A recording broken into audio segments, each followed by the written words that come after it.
Political science chapter 1 और chapter 10 combine हो गया, उसके साथ चैप्टर 2 भी कंबाइन करा है। एंड हमने चैप्टर 1 के अंदर जो थे फिलोसफी कर ली है, जो चैप्टर 10 का पार्ट था। उसके बाद हमने कॉन्स्टिट्यूशन का पार्ट करा, जो चैप्टर 1 का पार्ट था। फिर हमने राइट्स उठा लिया था, जो चैप्टर 2 का पार्ट था, जिसमें हमने सारे राइट्स पढ़ लिए हैं। अब हमें रिट्स पढ़ना है।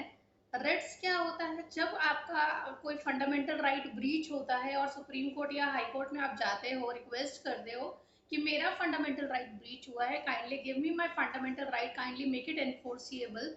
तो कुछ ऑर्डर्स इशू करता है हाई कोर्ट या सुप्रीम कोर्ट, उस ऑर्डर्स को रिट्स कहते हैं।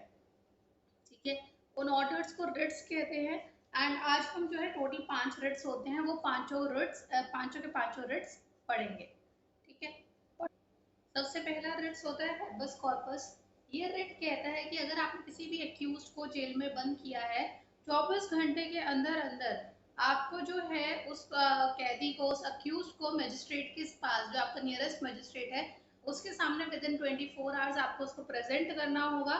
और जो मजिस्ट्रेट है, कोर्ट है, उनके पास पावर होती है, अगर उन्हें लगता है कि जो आपने केस, जिस केस के अंडर उनको कैदी बनाया है, एक्यूज को जो है जेल में डाला है, वो आपका सफिशिएंट नहीं है, कोई केस आपका जो आपने प्रूफ दिए वो सफिशिएंट नहीं है, तो आप उस पर्सन को फ्री छोड़ सकते हो। तो अगर उन्हें लगता है कि आपने गलत तरीके से किसी को जेल में डाला है, तो उसको फ्री किया जा सकता है और उसको 24 घंटे के अंदर अंदर पहले कोर्ट के आगे पेश करना होगा। मैंडमस क्या होता है? किसी भी सरकारी नौकर को, सरकारी अफसर को बोला जाता है कि आप अपनी ड्यूटी ठीक से नहीं कर रहे हो, मैंडमस, आप अपना काम ढंग से करो। देन आपका होता है प्रोहिबिशन। इसमें हायर कोर्ट लोअर कोर्ट को डांट लगाता है, सुप्रीम कोर्ट हाई कोर्ट को, और हाई कोर्ट आपका डिस्ट्रिक्ट कोर्ट को डांट लगाता है कि ये तुम्हारी जुरिस्डिक्शन का केस ही नहीं था, ये तुम्हारी औकात का केस ही नहीं था, ये तुम्हारी एबिलिटी के अंदर ही नहीं आता है, you are not allowed to take up such cases, how dare you to take up such cases. तो जब सीनियर कोर्ट जूनियर कोर्ट को डांट लगाता है और उससे कोर्ट से केस ले लेता है, जस्ट बिकॉज कि वो केस उसकी जुरिस्डिक्शन का था ही नहीं, इसीलिए उसे प्रोहिबिशन कहते हैं। को वारंट होता है कि जब कोई ऑफिस होल्डर कोई ऐसी पोस्ट पे बैठा है जिसके लिए वो एलिजिबल नहीं है, उसको कहते हैं को वारंटो, कि किस परमिशन से आपने ये सरकारी ऑफिस होल्ड करा हुआ है। अगर ये पर्टिकुलर पोजीशन जो है एक SC ST के लिए बनी है, तो उस पर जनरल नहीं बैठ सकता। तो ये आपका को वारंटो होता है कि without any permission, without whose permission, या without you're not eligible for that position, why did you take that office? Sanitary में सीनियर कोर्ट जूनियर कोर्ट को रिक्वेस्ट करता है कि ये कोर्ट है, तो ये केस है तो आपकी जुरिस्डिक्शन का, बट आप ये मुझे ट्रांसफर कर दीजिए because it is of public importance, ये ज्यादा इंपॉर्टेंट मैटर है, इसके ऊपर हम डिसाइड करेंगे, आप रहने दो। ठीक है, प्रोहिबिशन में जुरिस्डिक्शन के अंदर ही नहीं आता, जूनियर कोर्ट ने गलत करा है, वो केस ही गलत ले रखा है। बट सीनियर जो टेरिटोरी होता है उसमें उसने केस तो ठीक ले रखा है जूनियर कोर्ट ने, बट सीनियर कोर्ट उसको सॉल्व करना चाहता है, इसलिए सीनियर कोर्ट वो केस ले लेता है। ये बात समझ में आई?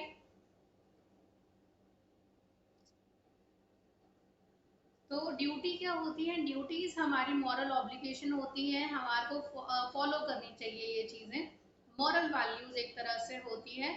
और ये जो है मॉरल ऑब्लिगेशन होती है, इसमें देशभक्ति की भावना बढ़ाई जाती है, देश में एकता का विचार बढ़ाया जाता है।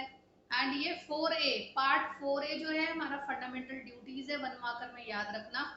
एंड ये एनफोर्सिएबल नहीं है, ना ही डायरेक्टिव प्रिंसिपल्स एनफोर्सिएबल है, ना ही फंडामेंटल ड्यूटीज एनफोर्सिएबल है, आपके फंडामेंटल राइट्स एनफोर्सिएबल है।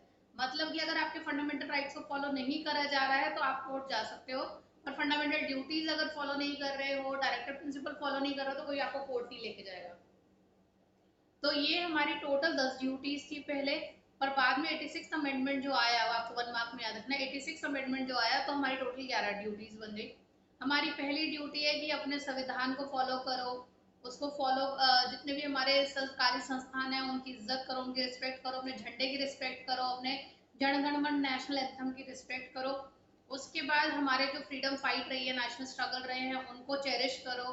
देन देश की एकता, यूनिटी, इंटेग्रिटी, सोवरिटी में बिलीव करो। अपने देश को, जब आज आपके देश को जरूरत पड़ेगी, आपके देश को अटैक करेगा, तो आप देश की सेना का हिस्सा बन जाएंगे, अपने देश को प्रोटेक्ट करने के लिए जाएंगे, भाईचारा बढ़ाएंगे। आप रिलीजियस, लिंग्विस्टिक, सोशल, रीजनल, हर तरीके से जो है अपने देश में एकता का प्रचार करेंगे और जो है विमेन्स को कुछ भी गलत नहीं बोलेंगे, डेरोगेटरी रिमार्क्स नहीं देंगे विमेन को, अपने देश के हेरिटेज, अपने देश के कल्चर को प्रोटेक्ट करके रखेंगे। जितने भी आपके इन्वायरमेंट, फॉरेस्ट, लेक्स हैं, वाइल्ड लाइफ हैं, वो उनको प्रोटेक्ट करके रखेंगे, जानवर के प्रति प्रेम दिखाएंगे। देन आप साइंटिफिक टेम्पर रखेंगे, हर चीज़ की रीजनिंग जानने की कोशिश करेंगे, ऐसा है तो क्यों है, ऐसा नहीं है तो क्यों नहीं है, सवाल जानने की कोशिश करेंगे। और आते हुए बदलाव के साथ, वक्त के बदलते हुए वक्त के साथ आप अपने अंदर भी बदलाव लाएंगे। पब्लिक प्रॉपर्टी को सेव करेंगे, कोई वायलेंस नहीं करेंगे। देन उसके अलावा जो है 86 कॉन्स्टिट्यूशनल अमेंडमेंट एक्ट जो 2002 आया, उसके अंदर कुछ और चीजें ऐड हो गई कि इंडिया को बेटर प्लेस बनाएंगे, साफ सुथरी जगह बनाएंगे और किसी को फिजिकली या मेंटली हर्ट नहीं करेंगे। तो ये सारी चीजें आपकी इसका पार्ट बनती हैं। फिर आता है directive principles of state policy. Directive principle of state policy क्या होता है? एक तरीके की डायरेक्शंस होती हैं। ये आपके जो है सोशियो इकोनॉमिक जस्टिस के लिए यूज होता है। एक आपके पॉलिटिकल एंड सिविल राइट्स होते हैं और एक होते हैं सोशल और इकोनॉमिक राइट्स। सोशल और इकोनॉमिक राइट्स हमारे डायरेक्टिव प्रिंसिपल्स होते हैं, जिसमें समाज की बात करी जाती है, फाइनेंसिस की बात करी जाती है कि समाज में इक्वालिटी होनी चाहिए, सबको इक्वल काम का इक्वल पैसा मिलना चाहिए। ये सारी बातें आपकी डायरेक्टिव प्रिंसिपल्स होती हैं। तो उन्हें पता था जो कॉन्स्टिट्यूशन मेकर्स थे कि आगे आगे जो हमने संविधान बना दिया, बदलते वक्त के साथ इसमें बहुत सारे चैलेंजेस आने वाले हैं एंड देयर शुड बी, हम इतना स्कोप छोड़े कि आते हुए बदलाव को वो एक्सेप्ट कर सकें, हम चेंजेस ला सकें। तो हमने पार्ट 4 ऑफ द कॉन्स्टिट्यूशन में डायरेक्टिव प्रिंसिपल्स डाले। पार्ट 4A के अंदर फंडामेंटल ड्यूटीज है, पार्ट 4 के अंदर डायरेक्टिव प्रिंसिपल्स हैं हमारे। एंड ये भी एनफोर्सिएबल नहीं है। फंडामेंटल राइट्स खाली एनफोर्सिएबल है, फंडामेंटल ड्यूटीज और directive principle of state policy आपका जो है एनफोर्सिएबल नहीं है। और ये वेलफेयर मॉडल पे काम करते हैं, जनहित के लिए काम करते हैं, समाज की भलाई के लिए काम करते हैं। डायरेक्टिव प्रिंसिपल में मोटी मोटी 3 बातें करी गई हैं। सबसे पहले कि एक समाज को, हिंदुस्तान के समाज को उसके क्या गोल्स होने चाहिए, क्या ऑब्जेक्टिव होने चाहिए, एक समाज के अंदर रहने के लिए समाज के क्या गोल्स होने चाहिए, क्या ऑब्जेक्टिव होने चाहिए, कुछ और हक अपार्ट फ्रॉम फंडामेंटल राइट, और क्या क्या हक मिलने चाहिए इंसान को, और गवर्नमेंट को क्या अपनी पॉलिसीज बनाते हुए, गवर्नमेंट को नई नीतियां बनाते हुए क्या क्या चीजें अपनी ऐड करनी चाहिए लोगों की भलाई के लिए, किस किस चीज को दिमाग में रखना चाहिए पॉलिसीज बनाते हुए। ये डायरेक्टिव प्रिंसिपल की मेजर ऑब्जेक्टिव है। मेजर गोल्स यही है कि लोगों का भला हो सके, सोशली, इकोनॉमिकली, पॉलिटिकली, लोगों का स्टैंडर्ड ऑफ लिविंग बेटर हो सके, जितने भी देश के रिसोर्सेज हैं इक्वली बढ़ सके और पूरे दुनिया के अंदर शांति और अमन कायम रहे। इतना समझ में आया? द गवर्नमेंट इम्प्लीमेंटेशन, वक्त के साथ साथ गवर्नमेंट ने बहुत सारी डायरेक्टिव प्रिंसिपल्स को उठा के फंडामेंटल राइट्स का पार्ट बनाया गया है। जैसे कि जमींदारी अबॉलिशन पहले डायरेक्टिव प्रिंसिपल का पार्ट था, फिर उसको जो है आगे लागू करा गया। बैंक का नेशनलाइजेशन ये डायरेक्टिव प्रिंसिपल का पार्ट था, उसको लागू करा। काफी सारे फैक्ट्री लॉज लाए, फिक्स मिनिमम वेज लाए कि 8 घंटे कितने मिनिमम पैसे तो मिलने ही चाहिए। Cottage and small scale promote करने की बात जो थी डायरेक्टिव प्रिंसिपल्स में लिखी थी, ये भी सरकार ने फॉलो करा। रिजर्वेशन की बात जो थी SC ST के लिए डायरेक्टिव प्रिंसिपल्स का पार्ट था, इसको भी लागू करा गया। तो बहुत सारे ऐसे डायरेक्टिव प्रिंसिपल्स हैं जो सरकार ने आगे फॉलो करे हैं, जिसके अंदर आपका राइट टू एजुकेशन है, पंचायती राज इंस्टीट्यूशन है, फिर आपका जो है मनरेगा आया, जिसके अंदर आपका रूरल एम्प्लॉयमेंट गारंटी एक्ट ये सब आया, मिड डे मील स्कीम आया। ये सब डायरेक्टिव प्रिंसिपल्स का पार्ट था और सरकार ने इसको जो है फंडामेंटल राइट में कुछ ऐड करा और कुछ काफी जो है काफी पॉलिसीज ऐसी पास करी जिससे वो हमारे कॉन्स्टिट्यूशन का हिस्सा बन गए। एक बार रीड करो, कोई डाउट है पूछो। आपका अगला टॉपिक आता है कॉन्स्टिट्यूशनल अमेंडमेंट। कॉन्स्टिट्यूशनल अमेंडमेंट का क्या मतलब होता है? जब आपका जो पुराना लिखा हुआ संविधान था, जो मोतीलाल नेहरू, जवाहरलाल नेहरू, आपका जो ये वल्लभ भाई पटेल, BR अम्बेडकर, इन्होंने मिलकर लिखा था जो संविधान, उस संविधान के अंदर आज तक 103 बार चेंजेस हुए हैं, छेड़खानी जिसको बोल सकते हैं, चेंजेस हुए हैं। उनकी लाइंस को मॉडिफाई करके दोबारा से लिखा गया है, किसी चीज को हटा दिया गया है, किसी चीज को ऐड कर दिया गया है। तो आज तक कॉन्स्टिट्यूशन में 103 बार चेंजेस हुए हैं, ठीक है, 103 अमेंडमेंट्स हुई हैं। इसके पीछे के क्या क्या कारण रहे हैं, what kind of amendments are there, किस किस तरीके की अमेंडमेंट्स होती हैं, अब हम उनके बारे में पढ़ेंगे। आपका जो कॉन्स्टिट्यूशन में अमेंडमेंट है, इसकी एक फर्स्ट लाइन आपको याद रखनी है कि आप जो है अगर कॉन्स्टिट्यूशन में अमेंडमेंट करना चाहते हो, कोई चेंज करना चाहते हो, तो उसका प्रस्ताव आप लोकसभा या राज्यसभा किसी भी हाउस में इनिशिएट कर सकते हो। वो बिल कहीं पे भी आ सकता है, प्रपोजल कि हम ये चेंज लाना चाहते हैं, तो आप लोकसभा या राज्यसभा से स्टार्ट कर सकते हो। पर ये कभी स्टेट लेजिस्लेटिव असेंबली से नहीं होगा, किसी स्टेट से स्टार्ट नहीं होगा, ये हमेशा लोकसभा और राज्यसभा सेंटर से स्टार्ट होगा। तो centre has the power to change the constitution, not the states. First of all, कोई प्राइवेट मेंबर भी बिल दे सकता है, कोई चुना हुआ नेता भी बिल दे सकता है, एंड इसमें आपको प्रेसिडेंट की परमिशन की रिक्वायरमेंट नहीं होती है। और 26 जनवरी 2019 इंडिया को आज़ादी पाए 69 ईयर्स कंप्लीट हुए थे, एंड इस टाइम तक 103 बार हमारा कॉन्स्टिट्यूशन अमेंड हो चुका था। एंड इसमें बहुत तरीके के अमेंडमेंट्स हैं, तो हम टाइप्स ऑफ अमेंडमेंट देखेंगे किस किस टाइप की अमेंडमेंट होती है। सबसे पहली जो अमेंडमेंट होती है उसे टेक्निकल अमेंडमेंट बोलते हैं, टेक्निकल या एडमिनिस्ट्रेटिव अमेंडमेंट। टेक्निकल और एडमिनिस्ट्रेटिव का मतलब होता है जब आप सिर्फ नंबर्स को कम या ज्यादा कर दो, ठीक है। इसके अंदर आप किसी चीज की एज कम ज्यादा कर देते हो, किसी चीज की एज बढ़ा देते हो, नंबर्स का कम या ज्यादा होना is technical and administrative amendment. तो in the first group of amendment जो कि टेक्निकल और एडमिनिस्ट्रेटिव होती है, इसमें सिर्फ आप क्लैरिफिकेशन को एक्सटेंड करते हो, थोड़ा सा एक्सप्लेनेशन बढ़ा देते हो, बहुत छोटी सी मॉडिफिकेशन करते हो, एंड ये बहुत बड़ा इफेक्ट नहीं लाते हैं कॉन्स्टिट्यूशन पे। जैसे कि आपने रिजर्वेशन की परसेंटेज बढ़ा दी, पहले 27% रिजर्वेशन थी, अब आपने 49% रिजर्वेशन कर दी। जैसे कि पहले रिटायरमेंट एज जो थी 65 थी, आपने 63 कर दिया, पहले 60 थी अब आपने 65 कर दी। पहले रिटायरमेंट एज 60 होती थी, आपने 65 कर दी, सिर्फ नंबर्स को बढ़ा दिया। पहले रिजर्वेशन 27% की थी, आपने 49% कर दी, नंबर बढ़ा दिए। तो ये आपका टेक्निकल और एडमिनिस्ट्रेटिव अमेंडमेंट का पार्ट होता है, minor modification, minor number changes, ठीक है। देन आपका जो है नेक्स्ट टाइप ऑफ अमेंडमेंट होती है डिफरिंग इंटरप्रिटेशन, जिसके अंदर एक ही बात के हर कोई अलग अलग मतलब निकाल रहा होता है, वहां से आपका जो चेंजेस आता है उसको आप डिफरिंग इंटरप्रिटेशन कॉन्स्टिट्यूशनल अमेंडमेंट कहते हो। तो a number of amendment are produced by different interpretation of the constitution given by judiciary and the government of the day।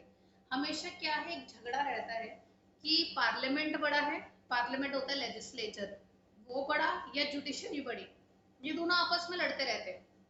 Legislature कहता है कानून बनाने का काम मेरा है, जुडिशरी कहता है कानून का रखवाला मैं हूँ, संविधान का रखवाला मैं हूँ, और अगर कुछ भी ऐसा होगा जो संविधान को प्रॉब्लम करेगा तो उसके हिसाब से कानून बनाने वाला भी मैं हूँ।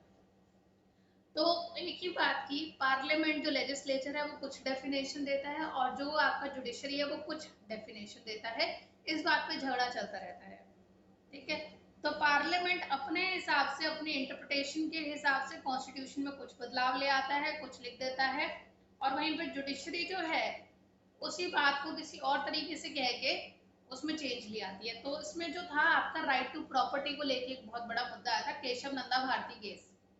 इसमें क्या हुआ था कि केशव नंदा भारती केस के अंदर लेजिस्लेचर बोलता है, पार्लियामेंट बोलता है कि हमारे डायरेक्टिव प्रिंसिपल्स में लिखा है कि सबको इक्वल डिस्ट्रीब्यूशन ऑफ लैंड होना चाहिए, गरीबों को जमीन मिलनी चाहिए, हर किसी के पास अपनी जमीन होनी चाहिए।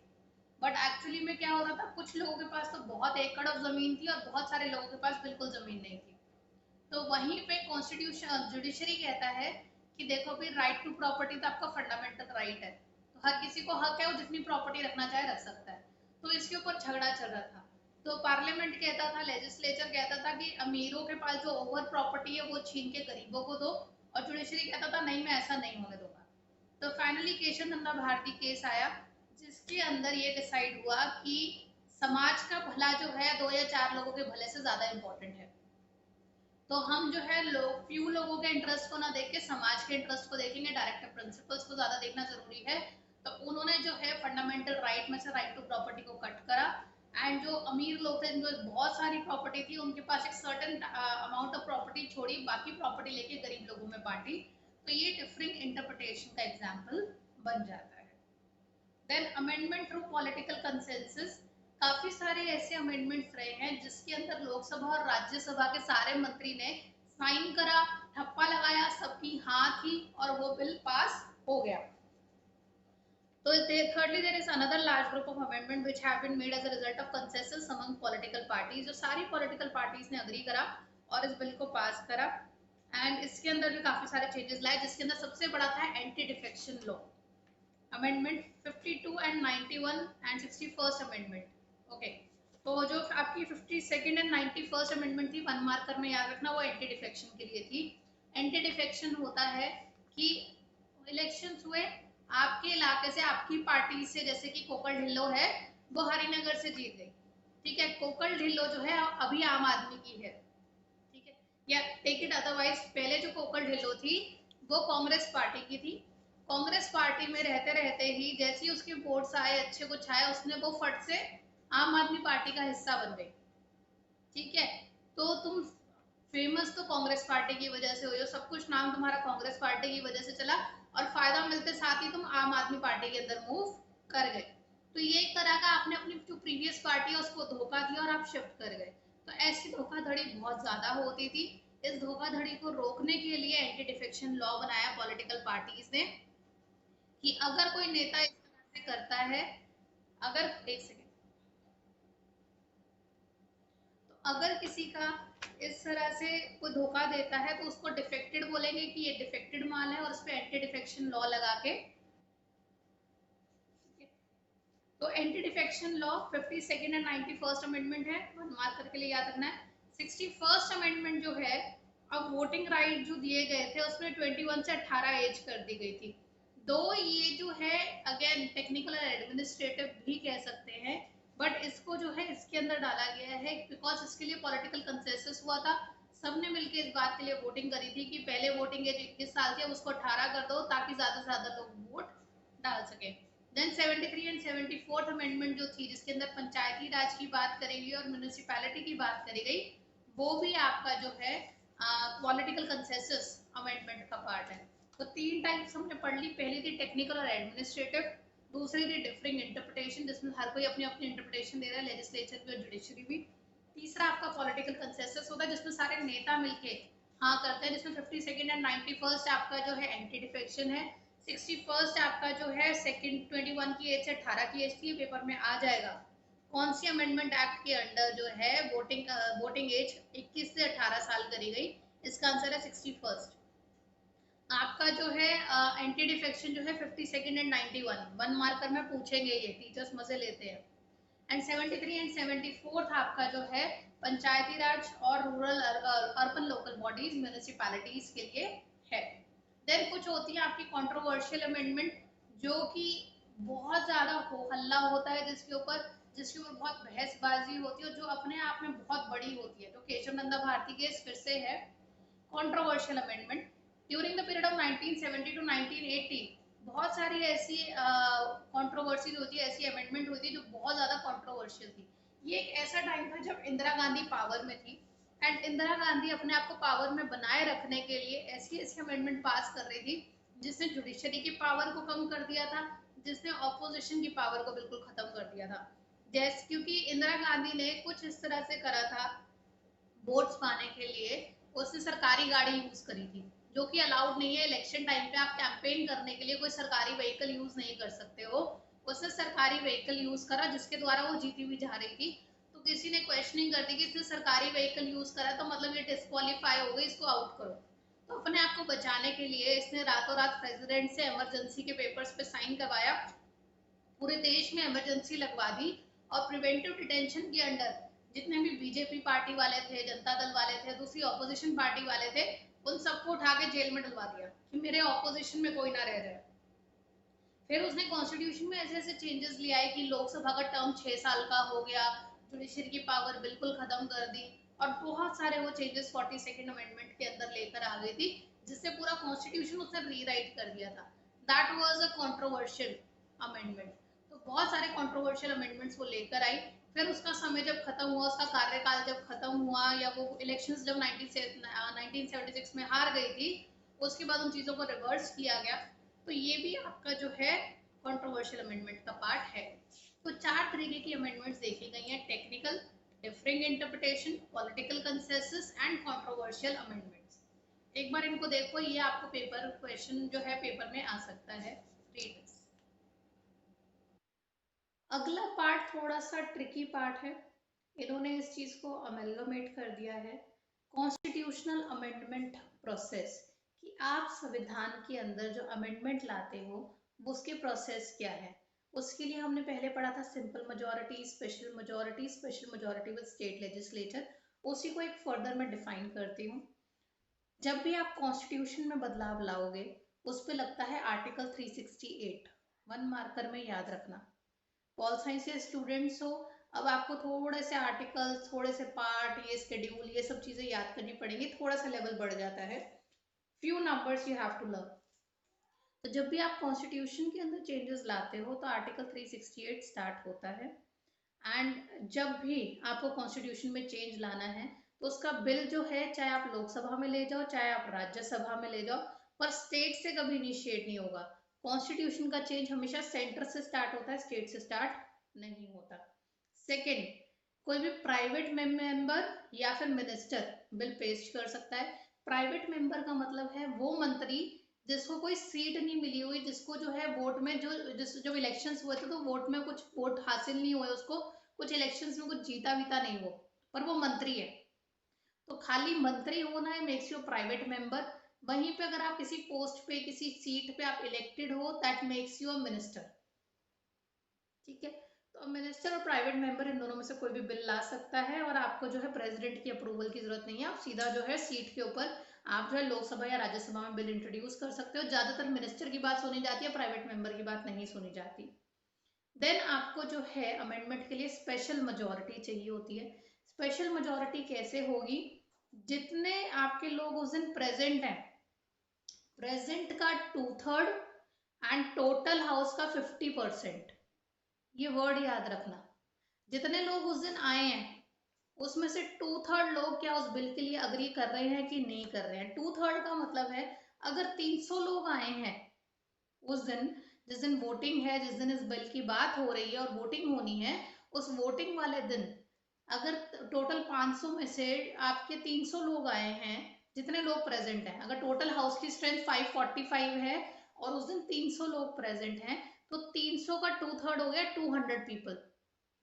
तो 300 में से आपके जो है 2/3 दैट इज 200 पीपल क्या उस बिल के फेवर में है। तो अगर आपने देखा कि हाँ उस बिल के फेवर में है, 200 लोग फेवर में है, तो आपका फर्स्ट स्टेप क्लियर हो गया, 2/3 of the people present and voting. जितने 2/3 लोग आए, जितने लोग आए उसमें से 2/3 उसके फेवर में है।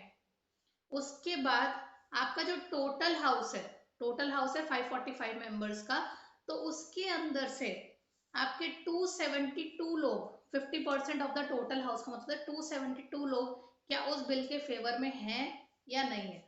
अभी ये मैं चीज बोर्ड पे समझाती हूँ, 1 सेकेंड होल्ड करना।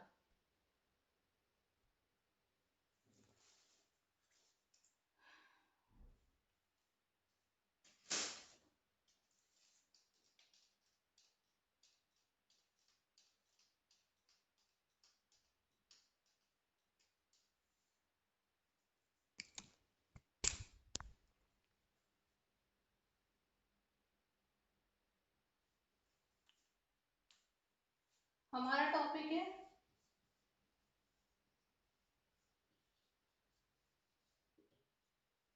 Special majority. एक चीज याद रखना, एक आपका होता है राज्यसभा, एक आपका होता है लोकसभा। ये बात समझ में आई, इतनी बात। राज्यसभा में आपके होते हैं 250 मेंबर्स और लोकसभा में आपके होते हैं 545 मेंबर्स।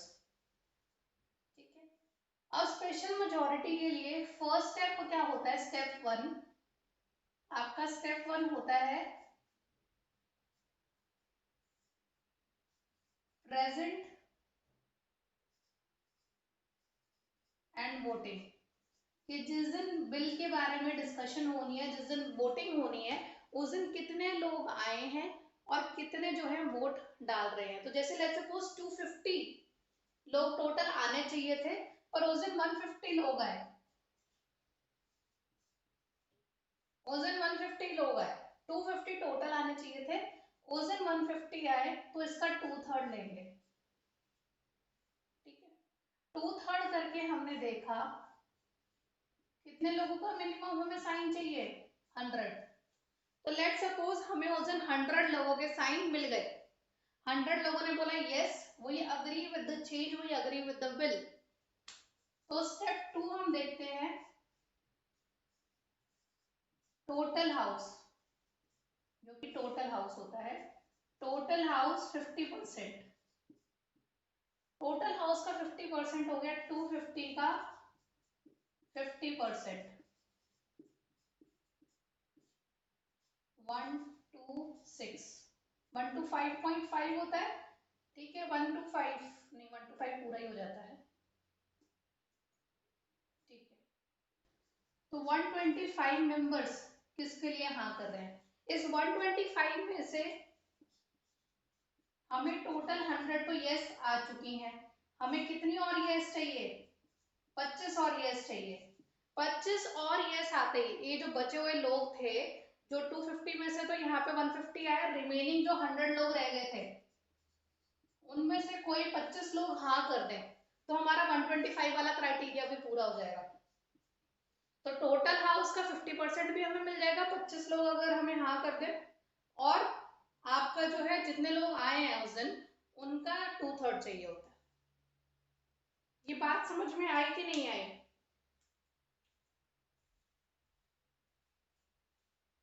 सबसे पहले हमारा टोटल हाउस है, इसको कहोगे तो उल्टा समझा देती हूँ, ठीक है। यहाँ पे मैं इसको उल्टा करके दिखा रही हूँ कि अगर हम स्टेप 1 ले लेते हैं कि टोटल हाउस कितना है, टोटल हाउस है 545 का, इसका 50% निकालते हैं, 545 इंटू 50% इज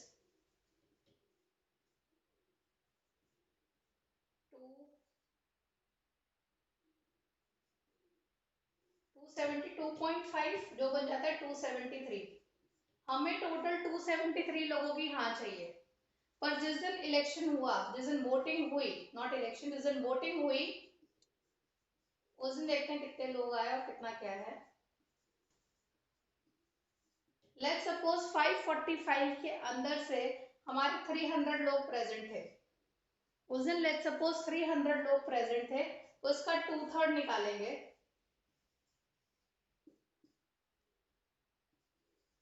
तो ये हो गया 200, ठीक है। तो 2/3 की तो हमें हाँ मिल गई, अगर 2/3 ने हाँ कर दिया, मिनिमम 200 लोगों ने यहाँ हाँ कर दिया, और टोटल हाउस का हमें 273 चाहिए, तो 273 में से 200 का तो हमें हाँ आ गया है। जो बाकी लोग नहीं आए हैं, 245 मेंबर्स उस दिन रह गए थे आने, वो जो 245 मेंबर है उसमें से बस हमें 73 और लोग हाँ कर दें, 73 लोग और हाँ कर दें, तो यहाँ से भी हाउस से पास हो जाएगा। एक बार दोनों हाउस से ये बात पास हो गई तो आप इस बिल को आगे फॉरवर्ड कर सकते हो, प्रेसिडेंट साइन कर देगा और ये कॉन्स्टिट्यूशनल अमेंडमेंट का पार्ट बन जाएगा। ये बात क्लियर हुई? हमें टोटल हाउस का 50% चाहिए होता है, ठीक है। टोटल हाउस का 50% का मतलब है राज्यसभा का 50% अलग, लोकसभा का 50% अलग। तो मिनिमम हमें राज्यसभा के भी 125 साइन चाहिए और लोकसभा के मिनिमम हमें 273 साइन चाहिए, ठीक है। ये तो हो गया आपका पहला क्राइटेरिया।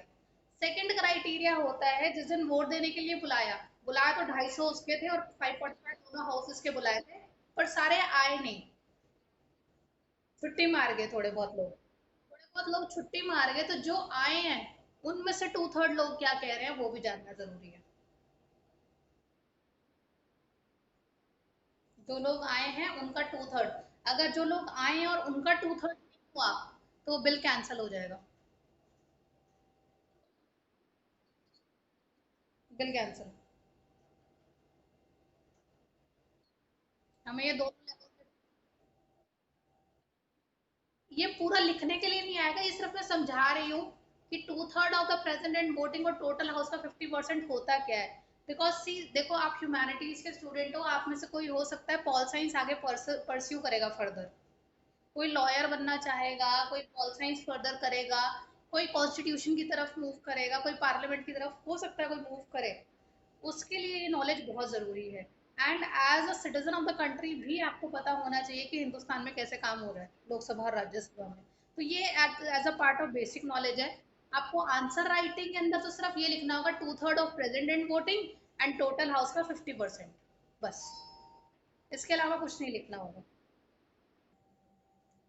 अब हम नेक्स्ट पार्ट पे आते हैं कि दोनों हाउसेस को ये बिल सेपरेटली पास करने होंगे। लोकसभा में ये बिल अलग से क्लियर होगा, 2/3 of president voting and 50% of total house का, राज्यसभा में अलग से होगा।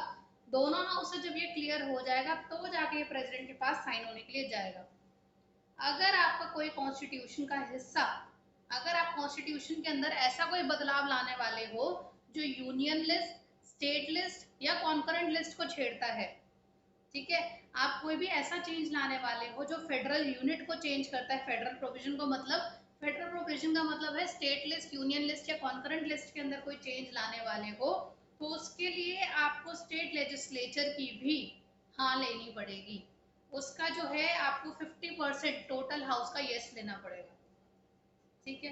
तो उनकी सिंपल मेजोरिटी लेनी पड़ेगी। सिंपल मेजोरिटी का मतलब है, सॉरी, टोटल हाउस का नहीं, जितने लोग वहां पे उस दिन वोटिंग करने आएंगे प्रेसिडेंट वोटिंग का, उनका 50% हाँ लेना पड़ेगा। इसका मतलब है, दोबारा से बता रही हूँ, जब सेंटर डिसाइड करता है, लोकसभा और राज्यसभा डिसाइड करते हैं कि हमें जो है कोई चेंज लाना है यूनियन लिस्ट के अंदर, स्टेट लिस्ट के अंदर या कॉन्करेंट लिस्ट के अंदर, हमें कोई चीज कट करके यूनियन से सेंटर में, यूनियन से स्टेट में डालनी है, स्टेट से कॉन्करेंट में डालनी है, किसी में कुछ चेंजेस लाने हैं, उसके लिए लोकसभा में ये स्पेशल मेजोरिटी होगी, राज्यसभा में स्पेशल मेजोरिटी होगी।